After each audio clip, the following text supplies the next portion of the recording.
ನಮಸ್ಕಾರ. ನಾನು ಡಾಕ್ಟರ್ ಪ್ರಹ್ಲಾದ್ ರಾವ್, ಮೈಸೂರು. ಇಂದು ನಾನು ಸಿಟ್ಟಿಂಗ್ ಡಿಸೀಸ್ ಬಗ್ಗೆ ಸ್ವಲ್ಪ ಮಾಹಿತಿ ತಿಳಿಸ್ಕೊಡ್ತಾ ಇದ್ದೀನಿ. ಮೊದಲೆಲ್ಲ ತಿಳಿದಂಗೆ ಜನರು ಲೆಗ್ ಬೇಸ್ಡ್ ಕೆಲಸನ ಮಾಡ್ತಿದ್ರು, ಅಂದರೆ ಕಾಲನ್ನು ಉಪಯೋಗಿಸಿ ಕೆಲಸ ಮಾಡ್ತಿದ್ರು. ಅಂದರೆ ಆಫೀಸಿಗೂ ಕೂಡ ನಡ್ಕೊಂಡು ಹೋಗ್ತಾಯಿದ್ರು ಅಥವಾ ಸೈಕಲಲ್ಲಿ ಹೋಗ್ತಾಯಿದ್ರು. ನಂತರ ಹೊಲದಲ್ಲಿ ಕೆಲಸ ಮಾಡ್ತಾಯಿದ್ರು, ವಾಪಸ್ ಬರುವಾಗ ಮತ್ತೆ ನಡ್ಕೊಂಡು ಬರ್ತಾಯಿದ್ರು.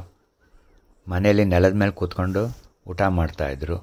ಈ ಥರ ಲೆಗ್ ಬೇಸ್ಡ್ ಇತ್ತು. ಈಗ ಬರ್ತಾ ಬರ್ತಾ ಅದು ಚೇರ್ ಬೇಸ್ಡ್ ಆಗಿದೆ. ಅಂದರೆ ಅವನು ಮನೆಯಿಂದ ಹೊರಗಡೆ ಹೋಗುವಾಗ ಸ್ಕೂಟರ್ ಅಥವಾ ಕಾರಲ್ಲಿ ಕುಳಿತುಕೊಂಡೇ ಹೋಗ್ತಾನೆ. ಆಫೀಸಲ್ಲಿ ಮತ್ತೆ ಕುಳಿತುಕೊಂಡೇ ಕೆಲಸ ಮಾಡ್ತಾರೆ. ಗಂಟೆಗಟ್ಟಲೆ 8 ಗಂಟೆ, 12 ಗಂಟೆ, ಕೆಲವರು 16 ಗಂಟೆ ಕೆಲಸ ಮಾಡ್ತಾರೆ. ವಾಪಸ್ ಬರ್ಬೇಕಾದ್ರೆ ಮತ್ತೆ ಕಾರು, ಮನೆಯಲ್ಲಿ ಮತ್ತೆ ಸೋಫಾದ ಮೇಲೆ ಕೂತ್ಕೊಂಡು ಟಿ ವಿ ನೋಡ್ತಾ ಇರ್ತಾರೆ. ಇನ್ನು ಮೊಬೈಲು, ಲ್ಯಾಪ್ಟಾಪು ಇದ್ದೇ ಇದೆ. ಇನ್ನು ಊಟ ತಿಂಡಿ ಕೂಡ ಟೇಬಲ್ ಮೇಲೆ ಕೂತ್ಕೊಂಡೇ ಮಾಡ್ತಾರೆ. ಟಾಯ್ಲೆಟ್ ಕೂಡ ಕಮೋಡ್ ಮೇಲೆ ಕೂತ್ಕೊಂಡು ಮಾಡ್ತಾ ಇದ್ದಾರೆ. United States environmental protection agency ಪ್ರಕಾರ ಸಾಧಾರಣ ಒಬ್ಬ ಮನುಷ್ಯ ಈಗಿನ ಕಾಲದಲ್ಲಿ 93% ಕೂತೇ ಕಾಲ ಕಳೀತಾನೆ. ಅದರಲ್ಲಿ 87% ಇನ್ಸೈಡ್ ದ ಬಿಲ್ಡಿಂಗ್. ಅದು ಮನೆ ಆಗಿರ್ಬೋದು, ಕೆಲಸ ಆಗಿರ್ಬೋದು, ಹೋಟೆಲ್ ಆಗಿರ್ಬೋದು. ಇನ್ನು 6% ಅವನು ಕಾರಲ್ಲಿ, ಸ್ಕೂಟ್ರಲ್ಲಿ ಅಥವಾ ಬಸ್ಸು ಅಥವಾ ಇತರ ಪ್ರಯಾಣದಲ್ಲಿ ಇರ್ತಾನೆ. ಕೇವಲ 7% ಮಾತ್ರ ಅವನು ಹೊರಾಂಗಣದಲ್ಲಿ, ಅಂದರೆ ಔಟ್ಡೋರ್ ಆ್ಯಕ್ಟಿವಿಟೀಸಲ್ಲಿ ಇರ್ತಾನೆ. ಹೀಗೆ ಯಾವಾಗಲೂ ಕೂತೇ ಇರೋದರಿಂದ ಆರೋಗ್ಯದ ಮೇಲೆ ಅದು ಕೆಟ್ಟ ಪರಿಣಾಮ ಬೀರುತ್ತದೆ. ಈ ಪರಿಣಾಮಗಳು ಯಾವುದ್ಯಾವುದು ಅಂತ ಕೂಲಂಕಷವಾಗಿ ಇವಾಗ ತಿಳಿಯೋಣ. Sitting disease is a term used to describe the health problems associated with sedentary lifestyle. ಯಾವಾಗಲೂ ಕೂತ್ಕೊಂಡಿರೋದ್ರಿಂದ ಅದು ಸ್ಪೈನಲ್ ಡಿಸ್ಕ್ ಮೇಲೆ ಎಫೆಕ್ಟ್ ಆಗಿ ಅದು ಶ್ರಿಂಕ್ ಆಗ್ತಾ ಬರುತ್ತೆ. ಮಸಲ್ ಇಂಬ್ಯಾಲೆನ್ಸ್ ಆಗ್ಬೋದು. ಮತ್ತು ಲಂಗ್ ಕೆಪಾಸಿಟಿ, ಅವ್ರ ಉಸಿರಾಟ ಕೂಡ ಕಮ್ಮಿಯಾಗಿ ಲಂಗ್ ಕೆಪಾಸಿಟಿ ಕಮ್ಮಿ ಆಗುತ್ತೆ.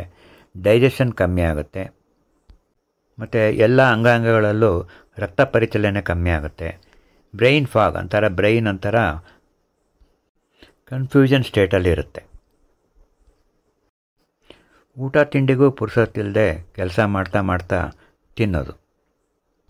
ಇದರಿಂದ ಒಬೇಸಿಟಿ ಅಂದರೆ ಸ್ಥೂಲಕಾಯ ಬರ್ಬೋದು. Metabolic disease like diabetes mellitus, hypertension, cholesterol, NASH, ಇದಲ್ದೇ mental issues, mood disturbances, depression, anxiety ಇದೆಲ್ಲ ಕಾಮನ್ನು. ಜೊತೆಗೆ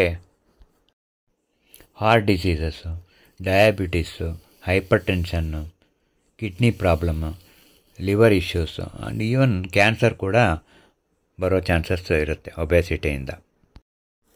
ಇನ್ನು ತುಂಬ ಹೊತ್ತು ಕುಳಿತುಕೊಂಡೇ ಕೆಲಸ ಮಾಡಲೇಬೇಕಾದ ಸಂದರ್ಭ ಬಂದಾಗ ಏನೇನು ಮಾಡಬೇಕು? ಒಂದು, ನಾವು ಕೂತ್ಕೊಳ್ಳುವಾಗ ನೆಟ್ಟಿಗೆ ಕೂತ್ಕೋಬೇಕು.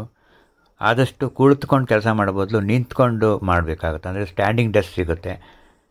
ಮತ್ತು ಪ್ರತಿ ಗಂಟೆಗೂ ಮಧ್ಯ ಬ್ರೇಕ್ ತೊಗೋತಾ ಇರಬೇಕು. ಆ ಕಡೆ ಈ ಕಡೆ ಮೂವ್ ಮಾಡಿಕೊಂಡು ಸ್ಟ್ರೆಚ್ ಮಾಡಿಕೊಂಡು ಕೆಲಸ ಮಾಡ್ಬೋದು. ಇನ್ನೂ ಕೆಲವು ಸಲ ಈ ಸ್ಟ್ಯಾಂಡಿಂಗ್ ಡೆಸ್ಕಿಗೆ ಕೆಳಗಡೆ ಟ್ರೆಡ್ಮಿಲ್ ಕೂಡ ಇರುತ್ತೆ. ಓಡ್ತಾ ನಡೀತಾ ಕೆಲಸ ಮಾಡ್ಬೋದು. ಕುಳಿತುಕೊಳ್ಳುವ ಕುರ್ಚಿಗೆ ಆರ್ಮ್ ರೆಸ್ಟ್ ಇರಬೇಕು, ಬ್ಯಾಕ್ ರೆಸ್ಟ್ ಇರಬೇಕು. ಆವಾಗ ನಾವು ಗೂನು ಬೆನ್ನಾಗೋದು, ಗೂನು ಕುತ್ತಿಗೆ ಸೊಟ್ಟಾಗೋದು ಅದನ್ನೆಲ್ಲ ಅವಾಯ್ಡ್ ಮಾಡ್ಬೋದು. ಕೈ ಕಾಲು ನೋವು ಬರೋದನ್ನು ಅವಾಯ್ಡ್ ಮಾಡ್ಬೋದು. ಕಂಪ್ಯೂಟರ್ ಸ್ಕ್ರೀನ್ ಅಥವಾ ಕೆಲಸ ಮಾಡುವ ಪೇಪರು ಕೊನೆ ಪಕ್ಷ ಒಂದು ಆರ್ಮ್ ಲೆಂತ್ ಅಷ್ಟು ದೂರ ಇರಬೇಕಾಗುತ್ತೆ. ಈ ಮಾನಿಟರು ಐ ಲೆವೆಲಲ್ಲೇ ಇರಬೇಕಾಗುತ್ತೆ. ಕೆಳಗಡೆ ನೋಡ್ಕೊಂಡು ಮಾಡ್ಬೋದು ಅಥವಾ ಮೇಲ್ಗಡೆ ನೋಡಿಕೊಂಡು ಮಾಡಬಾರ್ದು. ಪ್ರತಿ 45 ನಿಮಿಷಕ್ಕೆ ಒಂದು ಸಲ ನಿಮ್ಮ ಸ್ಮಾರ್ಟ್ ವಾಚಲ್ಲಿ ಅಥವಾ ಮೊಬೈಲಲ್ಲಿ ಅಲಾರಮ್ ಇಟ್ಕೊಳ್ಳಿ. ಅದು ಅಲಾರಮ್ ಹೊಡೆದ ತಕ್ಷಣ ಒಂದು 5 ನಿಮಿಷ ಬ್ರೇಕ್ ತೊಗೊಂಡು ಆ ಕಡೆ ಈ ಕಡೆ ಓಡಾಡಬೇಕಾಗತ್ತೆ. ಇದಲ್ದೇ ಪ್ರತಿನಿತ್ಯ ಕೊನೆ ಪಕ್ಷ 3/4 ಗಂಟೆ ನಡಿಬೇಕು ಅಥವಾ ವ್ಯಾಯಾಮ ಮಾಡೋದು ಒಳ್ಳೆಯದು. ವಾಕಿಂಗು, ವ್ಯಾಯಾಮ ಇಲ್ಲದೆ ಯಾವಾಗಲೂ ಮನೆ ಒಳಗಡೆ ಕೂತಿದ್ರೆ ಅಥವಾ ಕೆಲಸದ ಆಫೀಸಲ್ಲೇ ಕೂತಿದ್ರೆ ವಿಟಮಿನ್ ಡಿ ಡಿಫಿಷಿಯನ್ಸಿ ಆಗಿ ಅದರಿಂದ ಮೂಳೆ ಸಾಂದ್ರತೆ ಕಮ್ಮಿ ಆಗ್ಬೋದು. ಒಟ್ಟಿನಲ್ಲಿ ಯಾವಾಗಲೂ ಕುಳಿತುಕೊಂಡು ಕೆಲಸ ಮಾಡಲೇಬೇಕಾದ ಕೆಲಸಗಳು, ಅಂದರೆ IT ಪ್ರೊಫೆಷ್ನಲ್ ಅಂಥವರು ದಿನನಿತ್ಯ ಕೊನೆ ಪಕ್ಷ 3/4 ಗಂಟೆ ಹೊರಗಡೆ ವಾಯುವಿಹಾರ ಅಥವಾ ವ್ಯಾಯಾಮ ಮಾಡ್ಕೋಬೇಕು, ಒಳ್ಳೆಯ ಆಹಾರ ತಗೋಬೇಕು, ಬಿಸಿಲಿಗೆ ಮೈ ಒಡ್ಡಬೇಕು. ಪ್ರತಿ ಗಂಟೆಗೆ ಒಂದು 5 ನಿಮಿಷ ಬ್ರೇಕ್ ತಗೊಂಡು, ಕೆಲಸದಲ್ಲಿ ಬ್ರೇಕ್ ತಗೊಂಡು ಸ್ಟ್ರೆಚಿಂಗ್ ಎಕ್ಸಸೈಸ್ ಮಾಡಬೇಕು.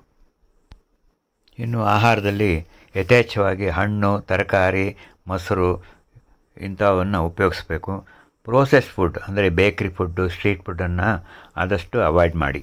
ಇಷ್ಟು ಹೇಳಿ ನನ್ನ ಇಂದಿನ ಮಾತುಕತೆಯನ್ನು ಮುಗಿಸ್ತೇನೆ. ನಮಸ್ಕಾರ.